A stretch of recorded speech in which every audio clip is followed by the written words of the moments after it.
Mr. Speaker, it is clear that many businesses across this country are feeling the ill effect of the regulatory and tax burdens placed upon them by continued policies coming out of Washington and this administration.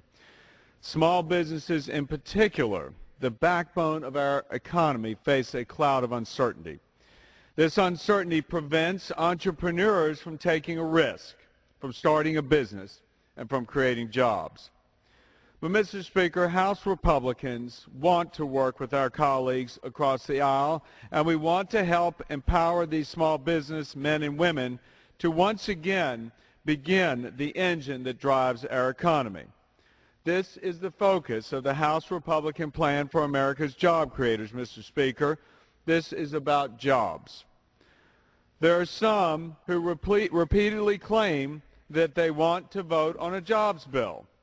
Well, we passed one yesterday on a bipartisan basis, and today we'll have another chance, and we will pass another. Currently, the House has passed 16 bills focused on job creation that are sitting idly in the U.S. Senate.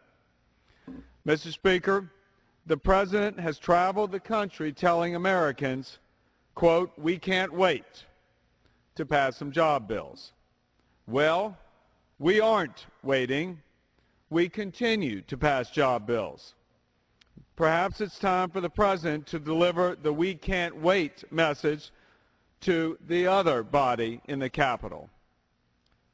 Today, the House will take another step in solving our jobs crisis by repealing the 3% withholding rule. Under this rule, federal, state, and many local governments will be required to hold 3% of all government payments made to contractors and suppliers. The impact of this rule will be huge accounting burdens on governments and potentially harmful cash flow disruptions for suppliers, contractors, and subcontractors. Those are dollars, Mr. Speaker, that could otherwise be used to grow a business or hire more workers. The cost of this law would then be felt by state and local governments, universities, like Virginia Commonwealth University, that told me it is an unreasonable burden on an institution of higher education.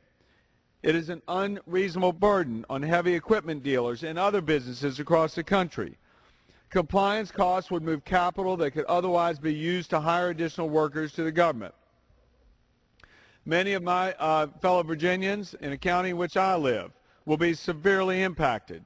For example, if this law had been in effect in 2000 and 2010, in the county of Henrico, Virginia, an estimated $15 million would not have reached small businesses that are already operating within small margins of profit. Mr. Speaker, this is not the time to be adding additional costs to our job creators.